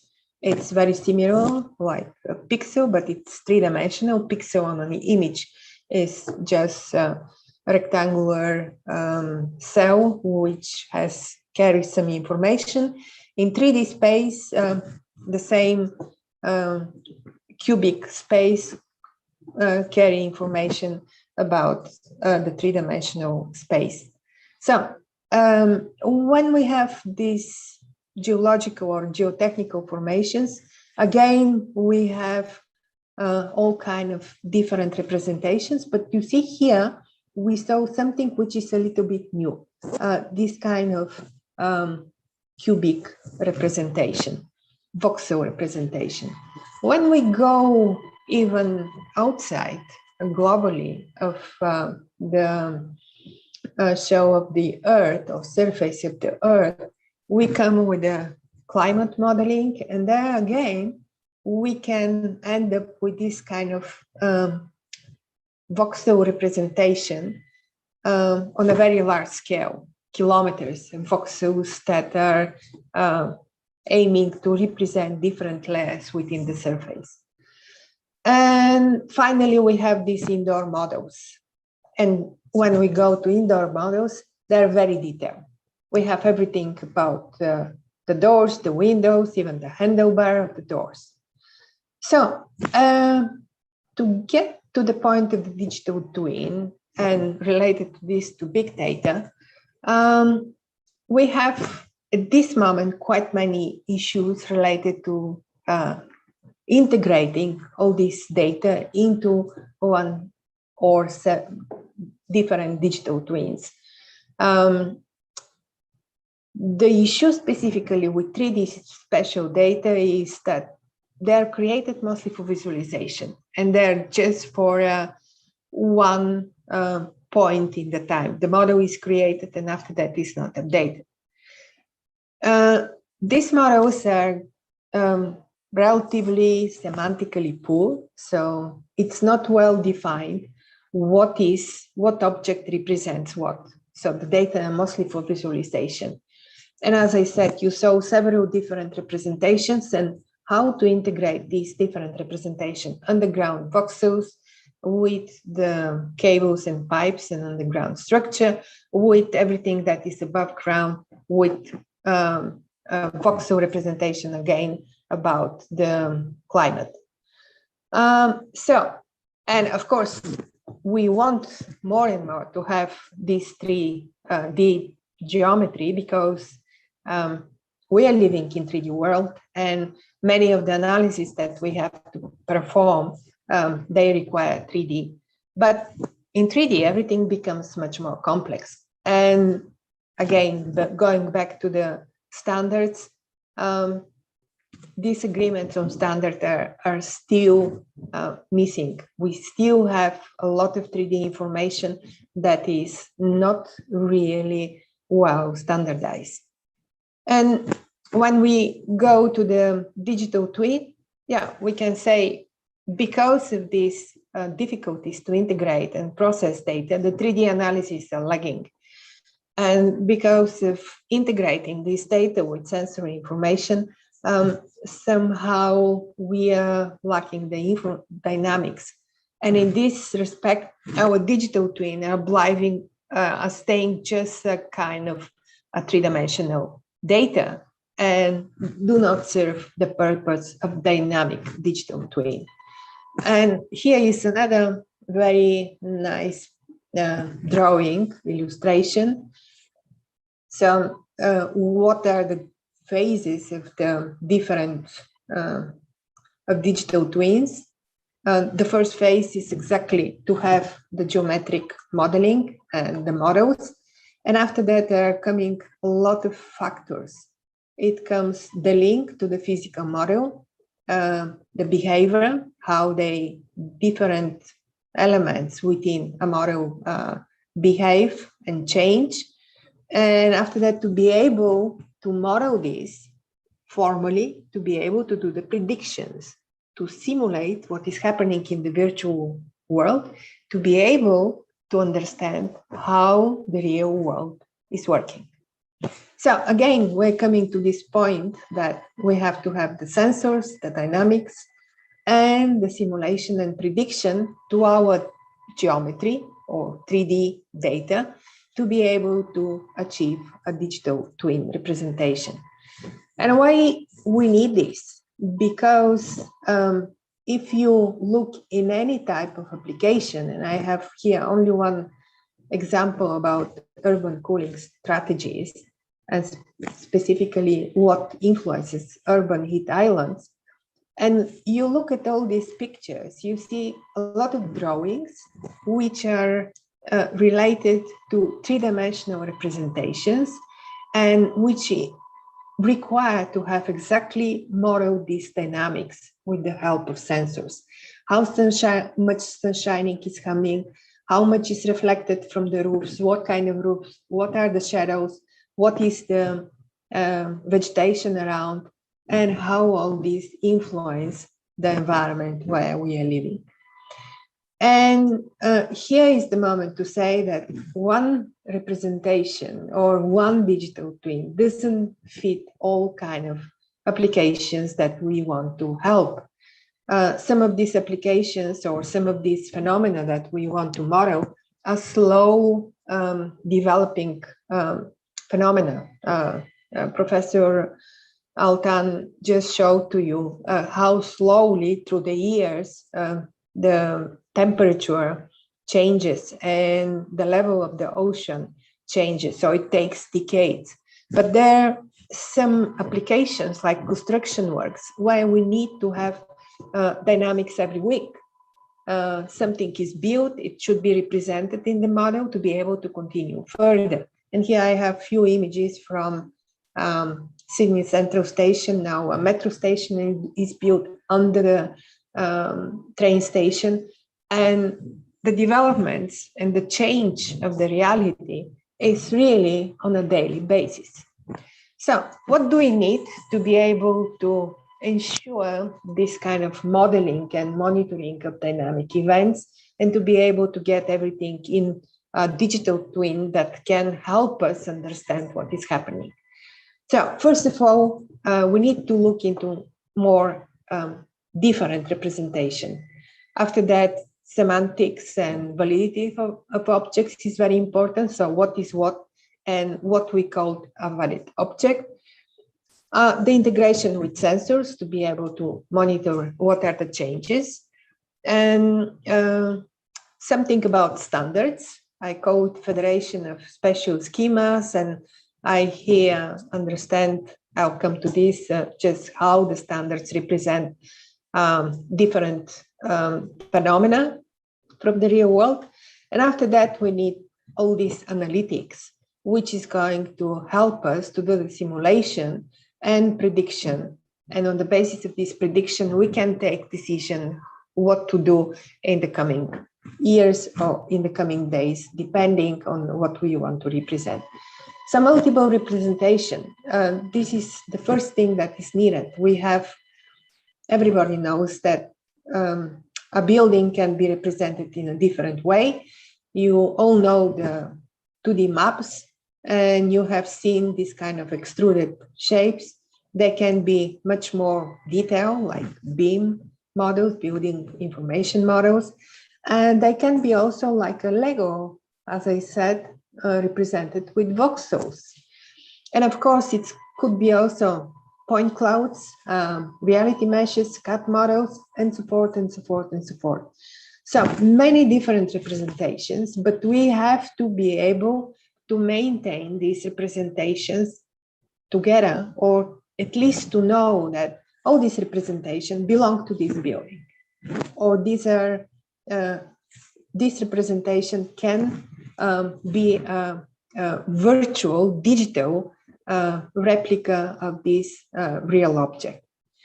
The second point about semantics, I said the meaning is very important. And actually, it doesn't matter when you look at a picture or a model, there's no any difference in the representation.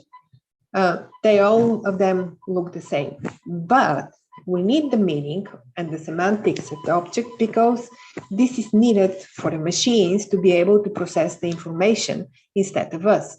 So for example, here, this is our building at the campus, at our campus in Sydney, and here is our office.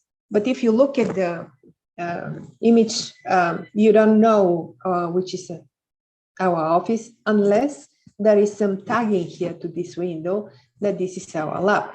The same way, we have two stairs, and these stairs don't go directly to the exit. So again, you have to know what kind of stairs are they and where do they lead you.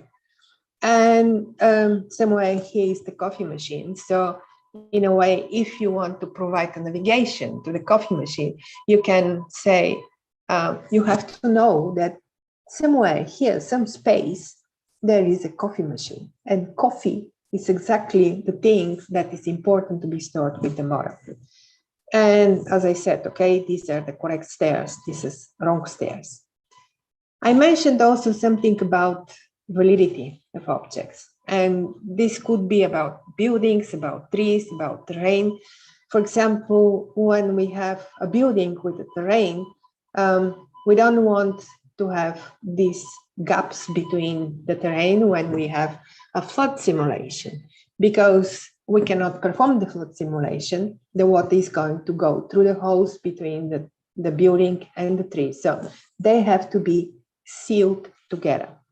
The same thing might happen also with buildings that are coming from different data sets. For example, this is, this is quite interesting example where you have a building that is coming from a data set that is represented only as extruded boxes, and another building that is coming from a data set that is represented with more details. So what happens when you combine them? They intersect. Two buildings cannot intersect. The issue in this case is that this building is like this in the reality when represented with the same resolution as this data set. But just because the two data sets are with different resolution, the information, the integration brings some kind of unclarities. The same can happen with trees, and trees can be inside, or trees can again intersect with the building. So this is another aspect that we have to take care of. The integration with the sensors is a very important issue, and the sensors can be all kind of variety of possibilities. They can be attached on the roofs of the buildings. They can be on a poles in the streets. They can be inside the rooms. They can be inside the walls to, for example, measure the quality of the material that the wall is constructed of. So depending on what kind of sensor we have and what kind of digital twin we want to have, then the resolution is different. On this picture, I have, in this case, energy consumption. And because the energy consumption is per building, I don't need high resolution. A building is sufficient to be able to represent how the energy consumptions is in this specific area. In this case here, on these two images, I have indoor air quality sensors, and to be able to have integrated the sensors with the geometry, I need to have a higher resolution of representation. So I need to have these rooms to be able to monitor how the quality changes inside the rooms. I'll show just in a minute a movie about this. And at certain moment, I said that you see already with these few examples that it's buildings, all features which are in the real world on the earth can be represented differently. And because they're represented differently, you have clash between these representations. So should be some kind of standards. And there are many organizations nowadays that are working on standards for spatial data, Open Geospatial Consortium, Building Smart International, International Organization for Standardization, the Web3D Consortium. All they are trying to agree on the different components of the information, specifically spatial information, to be able to simplify, make the integration of data more flexible and more automated. So as I mentioned, semantics here plays a very important role because each tagging of the geometry allows the machine automatically to match different type of data. Okay, now we are coming to the processing and artificial intelligence. Here I have only two examples of 3D reconstruction of indoor building. In this case, here on this side, I have, let's say, conventional reconstruction of buildings by recognizing, identifying the floors, walls, and furniture, and you can get something like that. In this case here, I have reconstruction of building based on floor plans. And this comes from point clouds, this comes from floor plans. And you know that we have an enormous amount of floor plans created through the years. So this approach allows to introduce artificial intelligence, to train networks to recognize what is what in this floor plan, to be able to derive correct representation of the floor plan. With point clouds, although we have a lot of success, it's still not that much ahead. But again, this is a process where and research that is really very active at this moment. And after that, we have the analysis. Here I have some examples about shadow computation, about volume computation, about path computation, about creating sections in a building to be able to investigate what is happening on each level of the building. So to be able to decide what kind of digital twin is needed, of course, it is very important to know what the digital twin is going to be used for. You can have a digital twin of a building or of a bridge or of the whole city, of the whole territory. And then you have to specify what kind of representation and what kind of data are needed. Here I have a very simple example of creating digital twin for one precinct.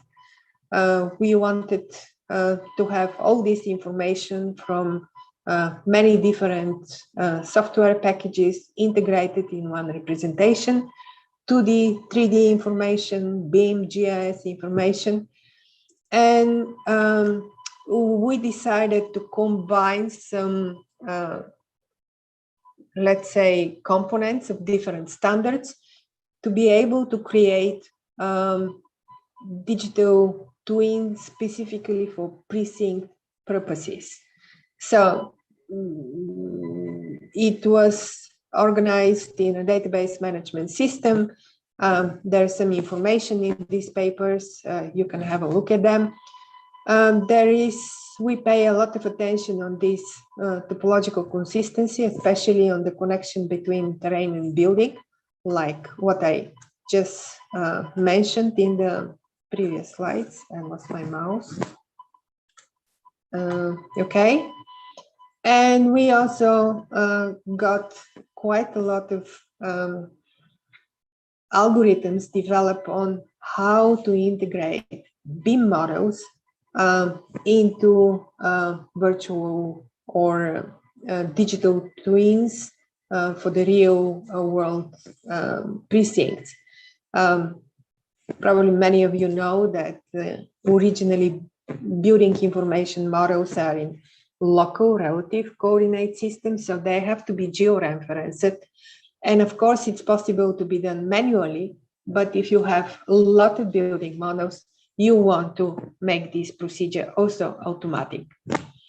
When you have everything organized properly in database management system on the cloud or some way on the desk, and all this information is specified properly, then you can query the information and you can extract what you want to have. For example, in this case, we have buildings, green areas, roads, and trees, and this only the building information models and green areas, and here one specific building. Okay, and because it's stored properly, many different front-end applications can access this information from the database management system. And here is example with Cesium. This is a virtual representation. And yeah, in a way, this is what I just showed with link to the different sensors.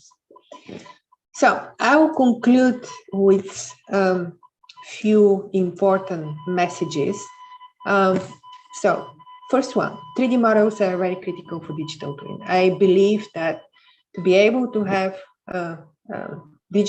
proper digital twins, we need to work with 3D models, not only 2D models.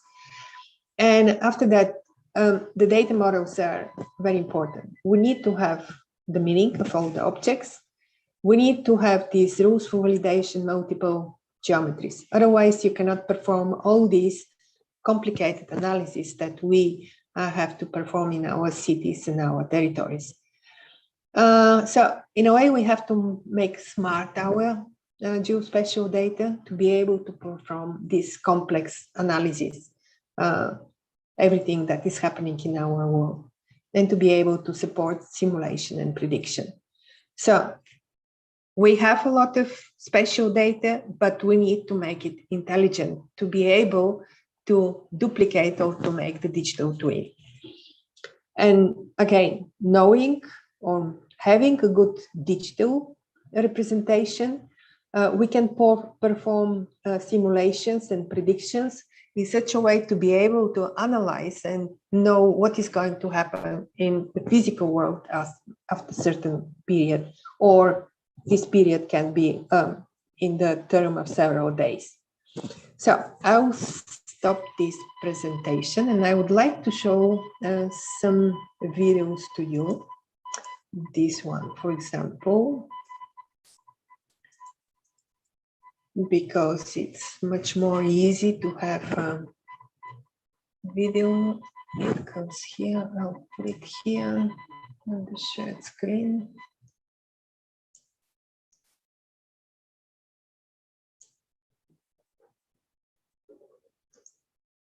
Okay, so this is the representation of a precinct area.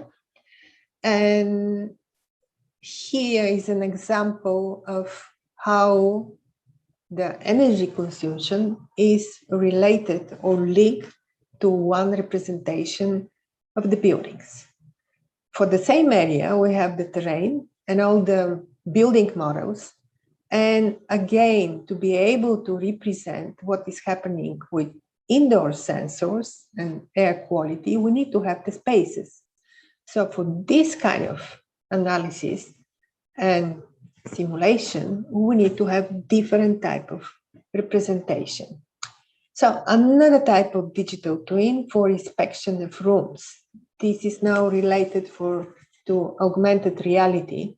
So we have digital model of one building, and a person with a tablet outside the building make alignment between the virtual model and the reality. So what you see here, all this is the reality.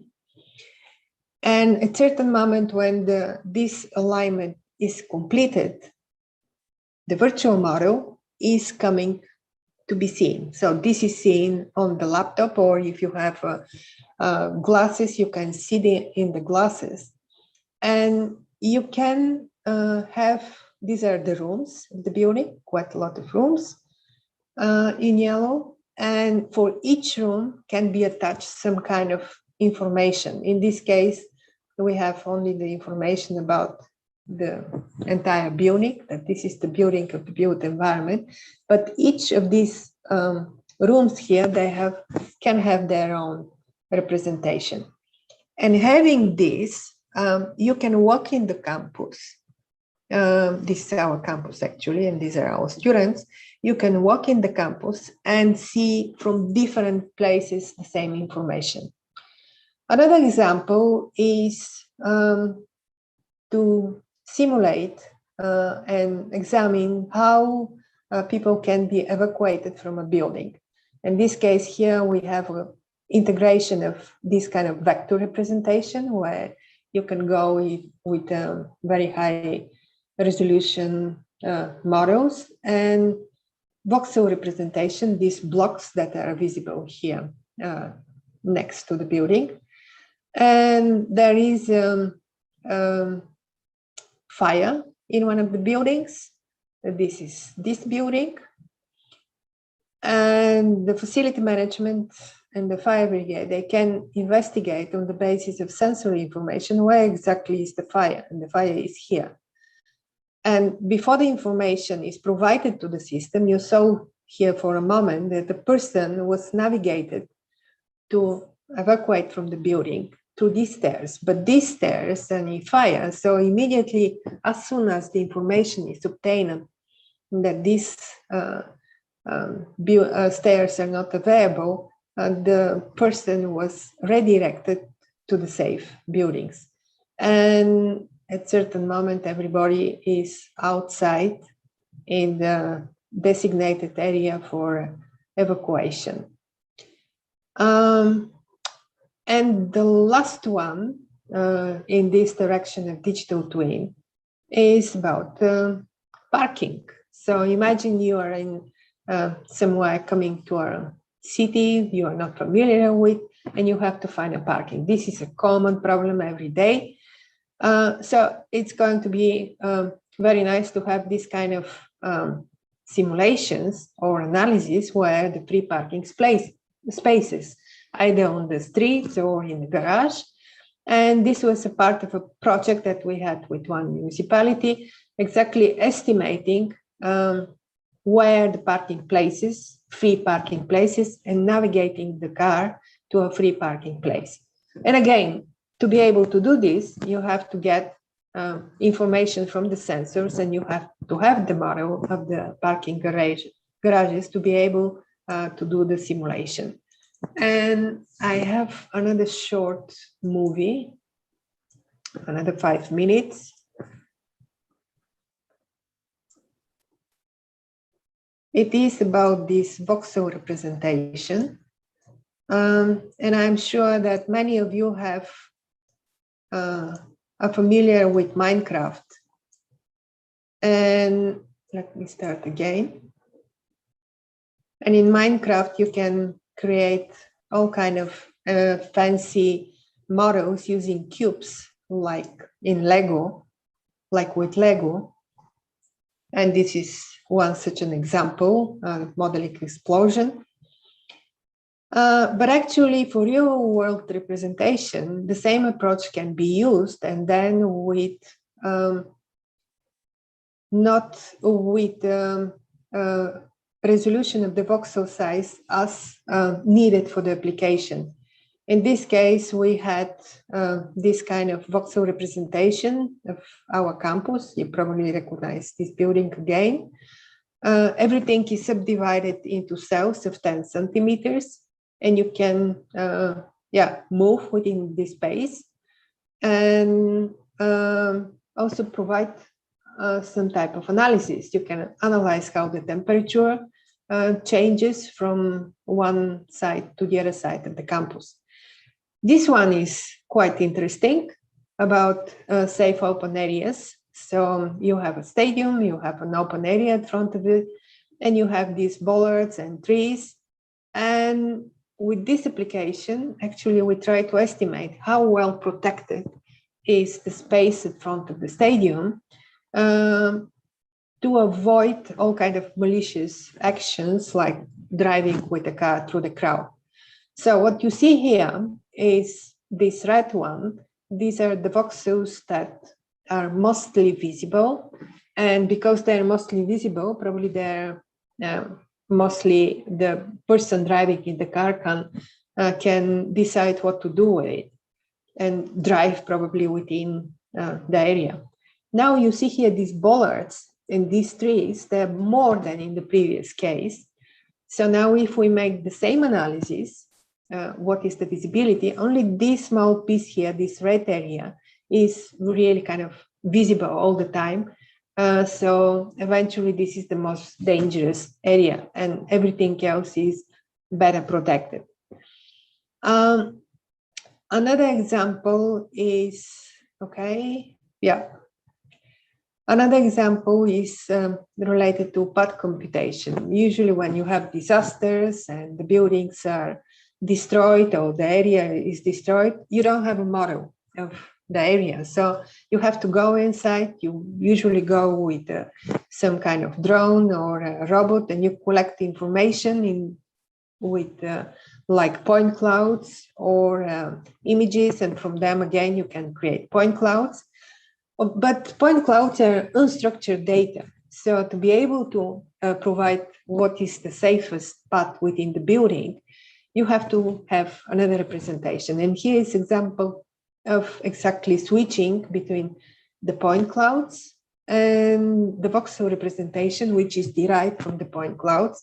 And actually on the voxel representation, it's possible to perform this path computation, estimate which are the free areas for navigation, and guide the emergency responders inside the building. And this point cloud is just for visualization.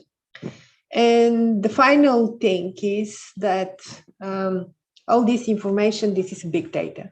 So if you can compute, make some computations, if you have a 10 centimeter resolution for such a gridded representation of the environment, you need a lot of information. You can get to terabytes of data, and all of these voxels there have some additional information attached to it. So in this case, for example, the colors are related to the semantics. So yellow is the wall, yellow is the ground, purple is the wall, and this other type of yellow is the railing of the stairs. So all this information somehow has to be organized again in a database management system. And in this case, this is an example of this kind of organization in a database management system and querying information from there. So here I'll stop to have the possibility to give you the possibility to ask some questions. Let me find now where's my screen where I can stop sharing. Yeah, okay. So thank you very much for your attention. And I can imagine that it was a lot of information, but I wanted to just give you idea of how important it is now to go to work for digital twins and have all these representations of the virtual world into digital environment, into the computers. Yes, thanks, Cici. You make very impressive and outstanding lectures, and you make the very complex 3D digital twins into some very simple understanding procedures, standards, physics, database. So we know digital twins is 3D models plus sensors plus analytics. Okay, it's very interesting. And since we don't have much time, I will leave it to the questions. The first question has come here. Yes, I see the question. It's a very interesting question. So Kilong Kiang is asking how we can solve this matching problem between 3D models to be able to fit the super long road model and the terrain model. Yeah, this is exactly the issue that we have to work on it. It's a research area, and there are existing approaches that allow to do fitting of the very long road into the terrain. But we have to go to more automatic procedures and procedures that allow to be quick. We need to do this mapping in a much quicker way that traditional approaches are available to do it. The first time after that, Zhao Linglong is asking the first time that he understands the concept of digital twin. It's a very complex concept, so it needs, you have to continue working on it. So he asks, how long do you think it will take us to use augmented reality technologies based on digital twin for inspecting and troubleshooting of buildings? It doesn't, I don't expect that it's going to take us a lot. The problem there with augmented reality, especially when you are outside and you want to inspect something like on the video, is that you have to be able to fetch the information that you want to visualize in the virtual environment, and you have to somehow to filter it to fit to the small devices that you had in your hands. So this is an issue of intelligent querying of data and visualizing in the field of view. And nowadays, the devices for augmented reality are getting more and more powerful. So in a way, I believe in the coming years, we'll have a very significant breakthrough with augmented reality.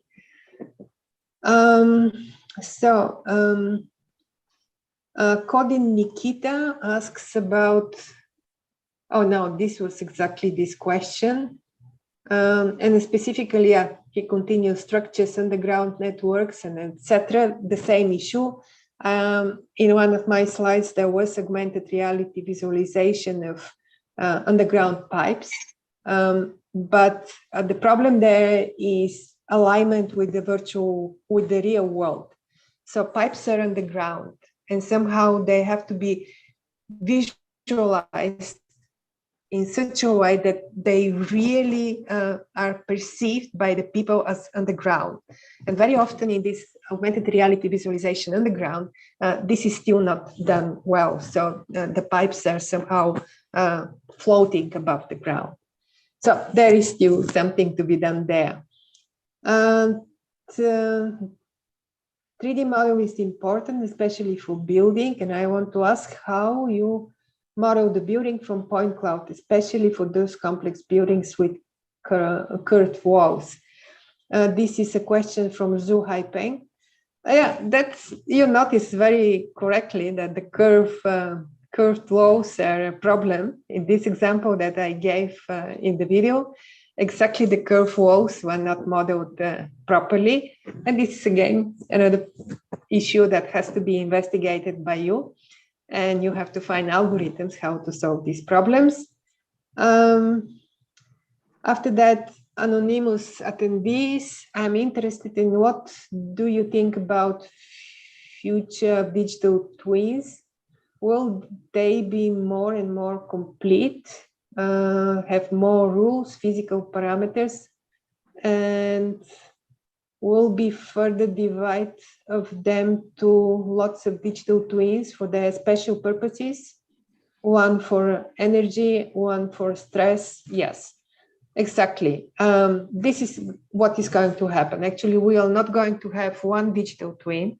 We'll have different digital twins for different purposes. And as you say, one can be for test of construction and another can be for energy. And we just have to be able to understand and make this integration of data for the digital twins more intelligent, I would say, and flexible to be able to get data from all these repositories of 3D data, fuse it with data from sensors, from social networks, and create a digital twin. After that is coming Liang Han Wen, digital twin technology, how to make autonomous driving car identification more accurate and safer. This is a very big research. Auto companies, car companies, they're investing a lot in this type of research.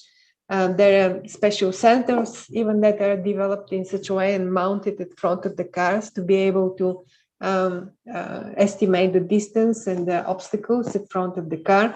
So this is one of the drivers of digital twins now in the world, autonomous driving.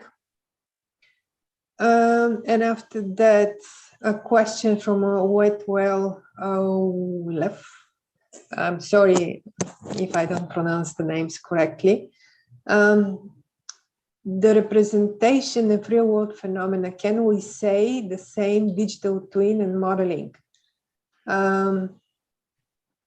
How can apply for hydrology and hydrological flow? There is no difference. So what is the digital twin, whether it's for built environment or for some natural phenomena?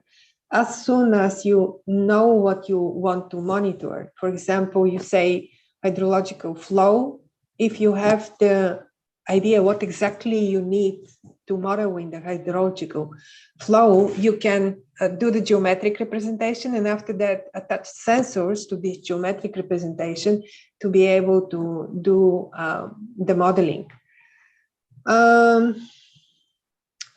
Align Alemu, the same Alemu, how can we relate with satellite remote sensing? So for many applications, you need a very large scale. And for very large scale, we have to use a satellite remote sensing. And I showed most of the examples really with buildings because I work in built up environments, but actually the same approaches that I was mentioning, they apply also for large areas, for hydrology, for river monitoring, for geological or soil changes. Climate, I show an example. So there really remote sensing can be very useful, and the link is coming immediately. How to make digital twin information better integrated? Yeah, there are quite a lot of issues, but I think at this point of time, the most important issue is the standards. And I'll stop here because we are out of time. Thank you very much for your questions. And you have my email address. If you want to ask something in addition, you're welcome. I'll find time to answer. Okay. So many questions, but time is limited. Okay, I'd like to give our collective appreciation for Orhan, Professor Orhan, and Professor Cici. Yes, you are the top scientists, leaders of the SPRS, and so it's a valuable chance for the students to listen to your lectures and to ask you many questions. Thank you again, and we will see each other. We will take a break. We will see each other at 8 o'clock Beijing time, and our colleague will share the WeChat group discussion group through Zoom. So thank you again. Thank you. Let's give some applause. Have a lot of success with the school. Enjoy your lectures. I believe they'll be really, all of them will be very interesting. Yes, bye-bye. You give us some very interesting topics. Thank you. Okay, bye-bye. Please share the code. Tang Hao, Miss Tang. Could you share the WeChat code to before leaving? Okay. 唐浩在吗？分享一下那个二维码。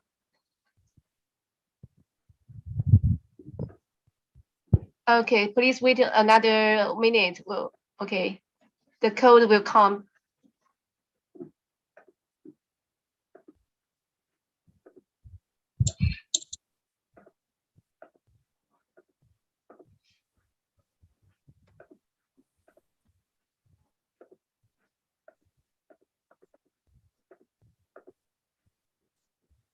Yeah, hello everyone. I think the PowerPoint show 4 Chinese discussion groups via WeChat. You know, all Chinese students are in these WeChat groups. If any students in abroad, yes, if you want to communicate with Chinese students and discuss some problems on this summer school, some topics, you can join in the group.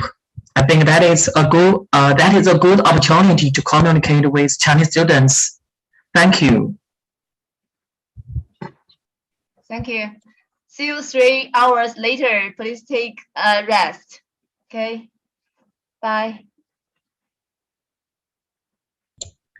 Bye bye everyone. See you at 8 o'clock p.m. Beijing time. Okay, about 3 hours later. See you then. Bye bye. Bye bye.